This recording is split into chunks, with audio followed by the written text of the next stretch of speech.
Assalamualaikum warahmatullahi wabarakatuh. Perkenalkan, nama saya Idiana Adaha. Pada kesempatan kali ini saya akan mempersembahkan sebuah video tentang layanan bimbingan kelompok menggunakan teori belajar populer, yaitu Discover Learning. Nah, bagaimana sih Discover Learning itu? Nanti kita lihat di dalam video ini, kita akan tahu bagaimana itu teori belajar tentang Discover Learning. Oke, video ini saya persembahkan untuk tugas mata kuliah psikologi belajar dengan Ibu Neviani. Oke. Assalamualaikum warahmatullahi wabarakatuh. Waalaikumsalam warahmatullahi wabarakatuh. Oke, selamat siang rekan-rekan semuanya. Siang, Kak. Terima kasih. Pertama saya ucapkan terima kasih kepada rekan-rekan karena sudah meluangkan waktunya di sela-sela kesibukan tugas yang menumpuk untuk melaksanakan kegiatan kita pada siang hari ini. Oke, teman-teman udah pada makan belum? Ada yang sudah mungkin, ada yang belum. Sholat udah ya? Oh belum? Belum. Oke, setelah kita lakukan layanan ini, kita akan silakan nanti teman-teman sholat bagi yang sholat, makan belum, bagi yang belum makan. Oke, selanjutnya saya ingin bertanya kepada teman-teman semua terkait anggota-anggota bimbingan kelompok kita siapa aja ya. Dimulai dari yang kiri, dipersilakan. Baiklah, perkenalkan saya Vinda Nurma. Saat ini saya berkuliah di Universitas Negeri Padang. Saya jurusan akuntansi angkatan 2019. Oke, Vinda Lukman dari akuntansi. Panggilannya siapa? Indah. Oke. Selanjutnya, Baik, perkenalkan nama saya Julia Biora, biasa dipanggil Biora. Sekarang saya sedang menempuh pendidikan di salah satu universitas di Sumatera Barat ini, yaitu Universitas Negeri Padang, dan saya merupakan mahasiswi dari Fakultas Bahasa dan Seni, tepatnya dari jurusan Pendidikan Bahasa Inggris. terima kasih. Panggilannya siapa tadi? Biora. Yora. Selanjutnya, Baiklah, perkenalkan nama saya Macara Sri Kumaning. Saya berkuliah di Universitas Negeri Padang, jurusan Pendidikan Kepelatihan Olahraga. panggilannya tadi? Ya, Ya, baik, terima kasih. Dari yang kiri tadi ada Vinda, ada Yura, ada Tiara ya. Baik, jangan sampai kita salah-salah nama ya. Terima kasih. Saya ingin sebelum memulai kegiatan kita, saya ingin menanyakan kepada rekan-rekan semuanya, apakah rekan-rekan semua udah ada yang pernah sudah melaksanakan bimbingan kelompok? belum Kak. Oh, belum ya. Kalau tentang apa itu bimbingan kelompok, apakah teman-teman udah pada tahu? Belum juga. Belum juga. Oke. Baik, terima kasih teman-teman. Karena teman-teman belum tahu apa itu bimbingan kelompok, saya akan sedikit jelaskan tentang bimbingan kelompok. Nah, bimbingan kelompok itu suatu kegiatan yang kita laksanakan seperti saat sekarang ini dalam dinamika kelompok. Itu kita ada anggota di dalamnya. Nah, kita pada bimbingan kelompok ini akan membahas tentang satu topik permasalahan yang sangat hangat dan layak untuk kita bahas, sehingga bisa kita ambil sebuah pengetahuan untuk mengaplikasikannya dalam kehidupan sehari-hari dan membantu dalam kegiatan kita sehari-hari. Nah, kira-kira ada yang sebelum kita mulai ada yang ditanyakan perihal bimbingan kelompok ini? Enggak, bisa dimulai. Bisa dimulai, udah bisa dimulai ya? Bisa. Udah semangat berarti ya? Oke. Terima kasih. Nah, rekan-rekan, pada siang hari ini kita akan melaksanakan bimbingan kelompok yang tema permasalahannya yaitu menggunakan media sosial dengan baik atau dengan bijak. Nah, tujuan dari bimbingan kelompok kita kali ini adalah mengidentifikasi berbagai macam efek negatif dari media sosial. Nah, dan bagaimana cara kita menggunakan media sosial ini dengan bijak, serta bisa dengan media sosial ini menguntungkan untuk kita dalam kehidupan sehari-hari. Nah, sebelumnya teman-teman udah pada tahu apa itu media sosial? Sudah. Sudah. Silakan sebelumnya kepada adik Giora dipersilakan. Sebatas pengetahuan saya, media sosial merupakan wadah untuk kita dapat bersosialisasi, dan pada umumnya media sosial itu sering kita gunakan dalam bentuk dunia maya seperti yang ada di dalam handphone kita. Oke, baik, itu sangat bagus sekali ya pendapat dari Ra. Nah, bagaimana pendapat rekan yang lainnya? Kita mulai dulu dari Tiara mungkin ya. Menurut Tiara itu sosial media itu apa atau seperti apa sosial media itu? Menurut Tiara, media sosial itu untuk saling berkomunikasi, tukar informasi, tukar kabar, atau mencari pengetahuan gitu di dalam aplikasi yang ada di handphone. Oh iya. Nah, berupa aplikasi ya kita dapat simpulkan. Kalau menurut Bunda bagaimana? Kalau menurut saya, media sosial itu adalah suatu wadah bagi kita. Dengan sosial media itu kita dapat berselancar lah, mencari teman, mencari informasi, baik itu informasi di sekitar kita maupun bahkan sampai keluar negara juga.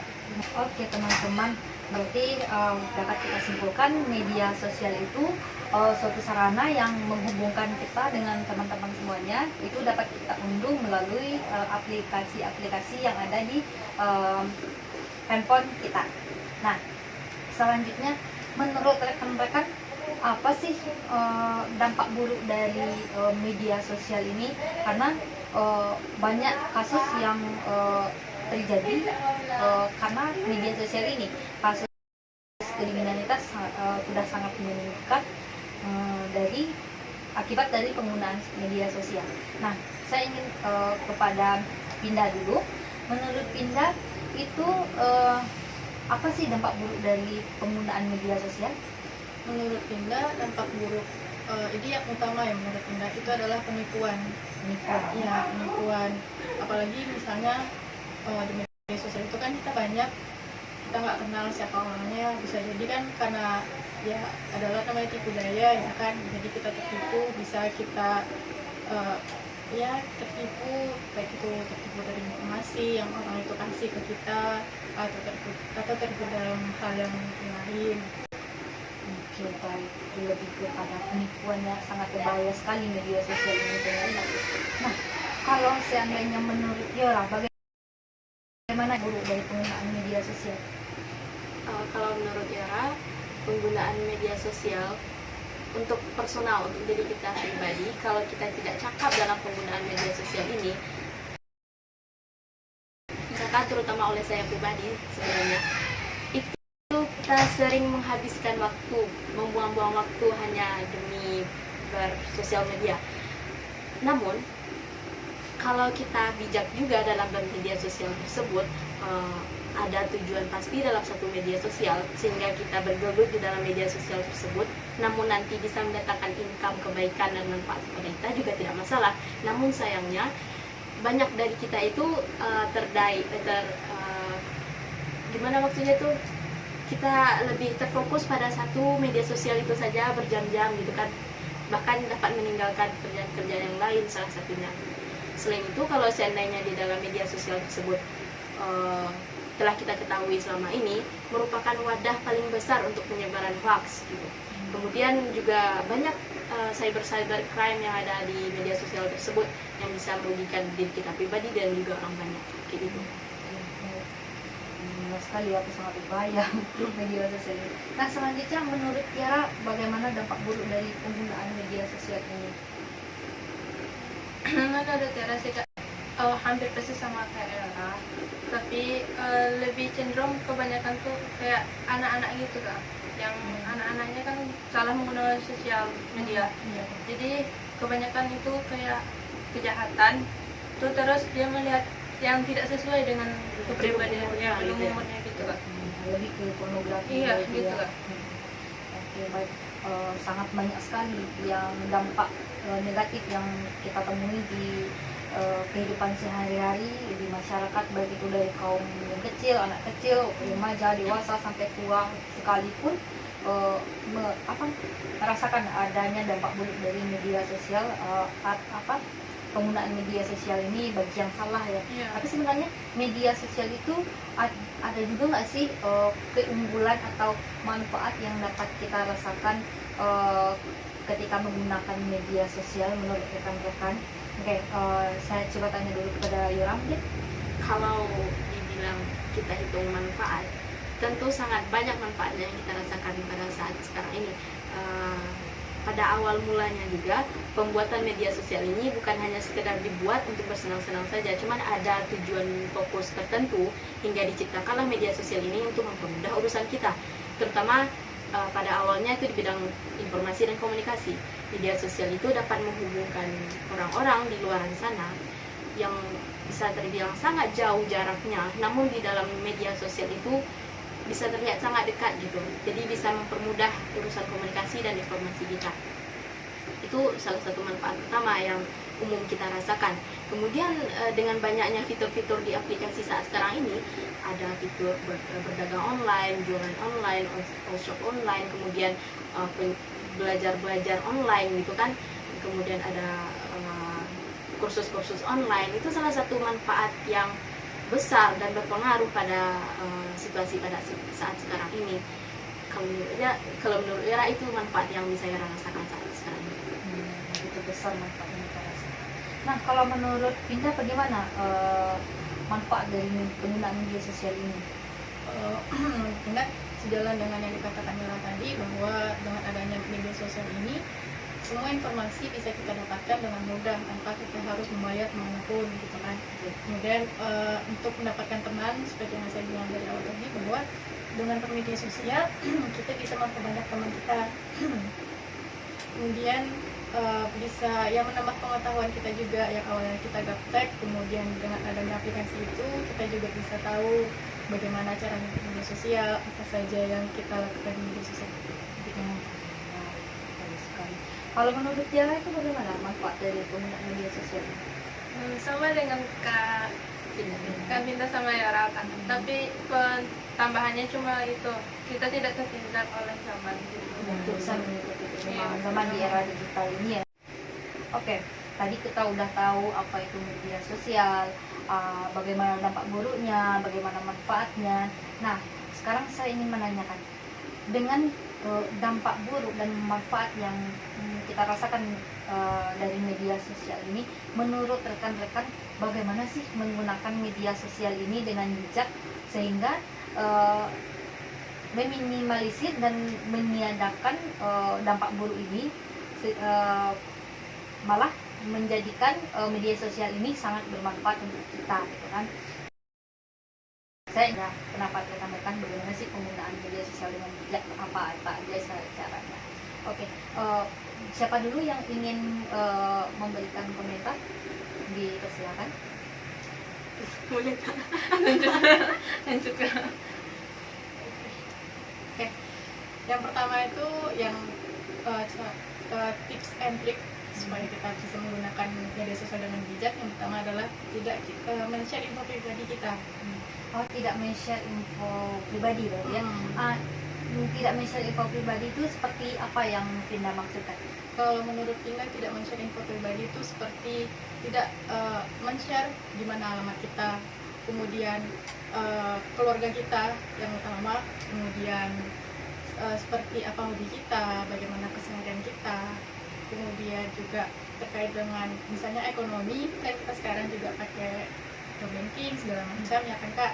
Nah itu tidak boleh kita, bahkan di postingan pun nggak boleh kita masukin kayak misalnya foto ATM segala macam, foto transaksi kita gitu kan, kira-kira mengerti. Oke, baik, bagi dapat kita simpulkan bahwa cara kita, salah satu cara kita itu yaitu seperti tidak men-share info-info pribadi kita ya, seperti benar sekali kalau seandainya kita foto itu ATM kita, di sana kan ada barcode. Nanti dengan barcode ini orang bisa menghack, apalagi yang udah ahli IT, itu bisa menghack akun kita sehingga dana kita itu bisa habis gitu kan. Banyak kejadian hal-hal seperti itu kan. Seperti juga itu benar sekali apa yang disampaikan oleh Pinda, bahwa tidak boleh men-share info pribadi seperti alamat rumah kita, identitas orang tua dan lain sebagainya, karena itu akan digunakan oleh pihak-pihak yang tidak bertanggung jawab nanti untuk menjebak kita di satu kriminalitas gitu kan. Nah, baik, terima kasih kepada Tinda. Selanjutnya kepada siapa lagi yang ingin menyampaikan, boleh? Kemudian salah satu trik yang juga bisa kita lakukan yaitu jaga inner circle kita di dalam media sosial gitu. Inner circle ini maksudnya pertemanan dan juga orang-orang mana saja yang bisa menyaksikan atau ikut serta dalam media sosial kita gitu. Salah satunya saya ambil contoh dalam bersosial media itu Instagram misalkan, ataupun bisa Facebook. Teman-teman yang ingin meminta pertemanan kepada kita juga harus kita seleksi, bukan hanya sekedar wah orang-orang di luar sana yang ingin melihat kita bolehlah ikut semuanya, apa yang ingin kita lakukan bolehlah dia tahu. Nggak seperti itu sebenarnya kan. Dalam bukan hanya sekedar circle di dunia nyata saja, di dunia maya, di media sosial kita juga harus memilah gitu, karena di luar sana kan karena teknologi ini sangat tersebar luas gitu kan, jadi saya rasa perlu juga diseleksi mana yang perlu menyaksikannya, mana yang perlu terlibat di dalamnya gitu, Kak. Oke, terima kasih. Kita harus jaga inner circle kita ya, karena kita tidak tahu orang-orang yang mengikuti kita di media sosial itu siapa aja gitu kan, mana tahu dia ada niat jahat untuk kita gitu kan. Oke, mungkin baik selanjutnya kepada Tiara, dapat mengungkapkan juga bagaimana sih cara menggunakan media sosial dengan bijak. Salah satunya jaga etika kita, Jaga etika untuk agar supaya tidak jaga etika kayak gak berkata kasar dan berkata kotor. Oh iya, banyak kasus sekarang ya yang orang yang menghujat artis melalui media komentar ya, di dalam kolom komentarnya dikata-katai artis atau public figure atau siapa itu gitu kan. Nanti iya, pembulian jatuhnya. Nanti kalau seandainya sudah ketemu lawan yang istilahnya berbisa juga gitu kan, nanti dilaporin ke polisi, nah kena juga. Iya, ujung-ujungnya nanti dia minta maaf gitu kan. Cuma aja gitu. Iya, percuma aja, itu udah jadi fenomena alam gitu yang terjadi ya. Udah biasa. Udah biasa ya kan. Oke, sekarang Tinda, Yora dan Tiara sudah mengemukakan beberapa cara menggunakan media sosial dengan bijak gitu. Mungkin apakah dari salah satu rekan-rekan ada lagi yang ingin menambahkan, mungkin kalau yang mau? Boleh Kak kalau bisa gitu. Oke, silakan. Ini juga hal yang terpenting juga. Sebenarnya ini salah satu bisa disebut kebutuhan pokok kita, karena kita juga lebih lama juga bergelut di dalam media sosial ini. Nah, dalam media sosial ini karena jejaringnya sangat luas, tidak menutup kemungkinan itu akan banyak tersebar hoax dan berita-berita bohong. Selaku kita pengguna, dengan bijak, sebagai pengguna yang bijak, kita juga harus dapat meminimalisir atau meredam bentuk penyebaran hoax. Kemudian di dalam media sosial ini pula harus kita terapkan juga, karena kita Indonesia, kita Pancasila, kita juga diajarkan untuk tidak ada bentuk merendahkan, bentuk mencela keberbedaan dan keberagaman segala macamnya, dengan cara kita tidak menyinggung tentang hal sara gitu. Kemudian tidak menyebarkan ujaran kebencian gitu di dalam media sosial ini. Itu berdasarkan kesadaran kita masing-masing gitu, bukan tidak bisa juga dipaksa dan didorong oleh orang manapun. Itu harus didasarkan kesadaran kita. Pemerintah pun juga sudah mencanangkan peraturan perundang-undangan tentang hal itu, tidak ada sara, kemudian tidak ada hoax di dalam bermedia sosial seperti itu. Oke, terima kasih. Berarti no sara no hoax ya. Betul sekali. Oke, terima kasih. Masih ada yang ingin menambahkan kira-kira? Ada mungkin? Ada? Kalau menurut Tinda, ada lah ya Kak, misalnya kayak seperti yang Yora bilang tadi, bahwa di media sosial itu kita bisa berdagang, sarana untuk kita mengembangkan potensi kita misalnya kayak kita punya kreativitas, bisa loh kita posting, kayak contohnya di Instagram, bisa kita posting ini loh karya saya gitu kan. Jadi ladang lapak juga untuk kita Iya, ya, cuan, menguntungkan Iya, menguntungkan diri. Iya, Itu betul. satu masukan yang sangat bagus loh untuk sebagai kita sebagai seorang mahasiswa yang kantongnya pas-pasan gitu. Yang kebutuhannya sangat tinggi sedangkan uang masuknya nggak ada gitu kan. Iya, betul banget. Nah, boleh jadi ladang Usaha. usaha kita juga gitu kan. Oke, terima kasih. Mungkin masih ada yang nambahkan? Ada Kak. Oke, baik, bagus. Ternyata teman-teman semua di sini sangat-sangat bersemangat ya. sekali. Oke, terima kasih. Tiara, silakan lanjut. Membangun jaringan Kak. Membangun jaringan. Iya, jaringan sosial untuk itu Kak, berdagang kayak tadi yang disebutkan Kak Pinda tadi gitu. Supaya orang bisa membeli karya kita. Baik, kita dengan media sosial kita bisa membangun jaringan dengan orang dengan seluas-luasnya gitu tanpa tapi kita juga harus berhati-hati kan Iya. nanti pengikut kita ini orangnya bertujuan apa gitu kan, harus kita filter juga gitu. Saya ingin sedikit menambahkan juga karena dengan seperti pendapat teman-teman semua di sini karena media sosial ini berguna juga untuk ladang usaha kita, seperti yang fenomena kasus bukan kasus sih, seperti fenomena yang terjadi saat sekarang ini. Media sosial itu untuk ladang usaha itu seperti artis-artis atau public figure itu murah sekali mendapatkan uang masuk karena mereka di endorse. Iya. Popularitasnya itu sangat menguntungkan oleh media sosial ini. Jadi pengikutnya itu karena banyak, followernya banyak gitu kan, jadi ditawarkan oleh sebuah produk kecantikan, produk makanan dan lainnya gitu kan. Selain dia dapat buat barang yang di endorse, dia juga dapat masukkan uang juga gitu kan. Jadi 2 kali untung bagi dia gitu kan. Saya pernah searching di internet, itu biaya endorse itu kadang nilainya fantastis juga gitu. Satu video endorse itu bisa 50 sampai 100 juta gitu kan. Saya berpikirnya, wah ini berbahaya sekali ternyata gitu kan. Memang banyak efek yang ditimbulkan oleh media sosial ini kalau seandainya kita kreatif, bijak menggunakan media sosial gitu kan. Itu menjadi manfaatnya sangat luar biasa bagi kita gitu kan. Oke, baik teman-teman semuanya. Jadi dari diskusi kita yang udah panjang kali lebar tadi ya, dapat kita simpulkan bahwa media sosial ini nggak cuma manfaat, nggak cuma dampak negatifnya aja sebenarnya gitu kan.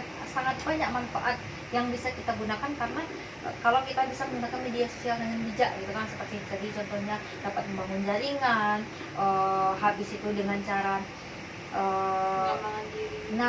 dengan cara pengembangan diri juga, menjaga inner circle kita juga gitu kan. Cara-cara yang bijak lah kita lakukan untuk penggunaan media sosial ini sehingga nanti akan menguntungkan pada kita gitu kan. Nggak boleh share pribadi dan lain sebagainya itu. Nah, terima kasih rekan-rekan, teman-teman semuanya atas kesempatan kita kali ini. Mungkin teman-teman ada kesan dan pesan dari video kita kali ini, bagaimana proses kita terjadi, mungkin ada kekurangan kekurangannya yang dapat membangun bimbingan kelompok ini untuk waktu yang akan depan. Dari teman-teman ada yang ingin mengemukakan saran dan pendapatnya? Baik, untuk Yura pribadi nih Kak, yang Yura rasakan ini worth it loh Kak, dalam bimbingan kelompok, bimbingan belajar seperti ini kita saling berbagi saran, saling berbagi argumen, saling berbagi pendapat.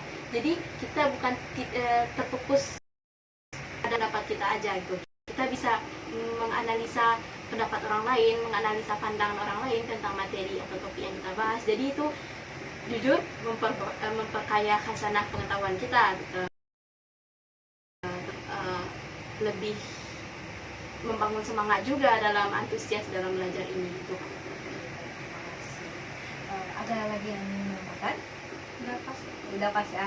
Oke, baik, terima kasih rekan-rekan semuanya. Tadi dari kesimpulan dari pendapat Yora tadi, kesan-kesannya tadi, saya ingin menyampaikan juga selain dari kita saat ini melaksanakan bimbingan kelompok, sebenarnya semenjak awal kita melakukan bimbingan kelompok tadi, saya sudah menerapkan satu teori belajar populer. Itu sebuah mata kuliah di BK, khususnya pada anak S2. Itu nama mata kuliahnya psikologi belajar. Nah, materinya, salah satu materinya itu ada di 2 pertemuan terakhir, itu tentang teori belajar populer. Nah, teori belajar populer ini banyak sekali. Ada yang seperti diskusi kelompok kecil, ada yang seperti quantum learning gitu kan. Nah, ada juga yang self directed gitu kan, dan lain-lain sebagainya. Sebenarnya teori belajar populer ini sangat banyak gitu. Cuman yang saya terapkan tadi untuk pengetahuan teman-teman juga, itu nama teori belajarnya discover learning. Iya, discover learning.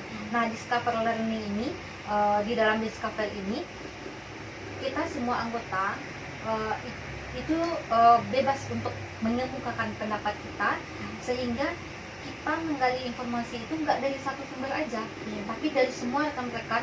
Sumber-sumbernya itu kita tidak pernah tahu dari orang seperti apa, dari teman-teman yang bagaimana informasi atau pengetahuan ini dapat kita temukan. Mana tahu kan, selama ini kita berpikiran anak ini dia itu sebenarnya pendiam gitu kan, nggak akan kita temukan pengetahuan dari dia. Ternyata dengan discover learning ini, kita satu persatu mengemukakan pendapat kita gitu kan, ilmu atau pengalaman yang udah kita rasakan selama ini kita kemukakan. Jadi bisa menambah pengetahuan untuk seluruh anggota kelompok juga gitu. Sebenarnya itu teori belajar populer yang saya terapkan dalam bimbingan kelompok tadi. Nama teori belajarnya discover learning. Oke, terima kasih rekan-rekan semuanya sudah mau meluangkan waktunya. Curhat kita panjang dan lebar ya. Mungkin di lain waktu, next kesempatan, panjang umur, sehat selalu, kita bisa melakukan kegiatan bimbingan kelompok yang lain-lainnya untuk memperkaya ilmu pengetahuan kita. Saya selaku pemimpin dari bimbingan kelompok ini mengucapkan banyak-banyak terima kasih. Assalamualaikum warahmatullahi wabarakatuh. Waalaikumsalam. Itulah video kita barusan, sebuah layanan bimbingan kelompok tentang cara menggunakan media sosial dengan bijak, menggunakan teori belajar discover learning.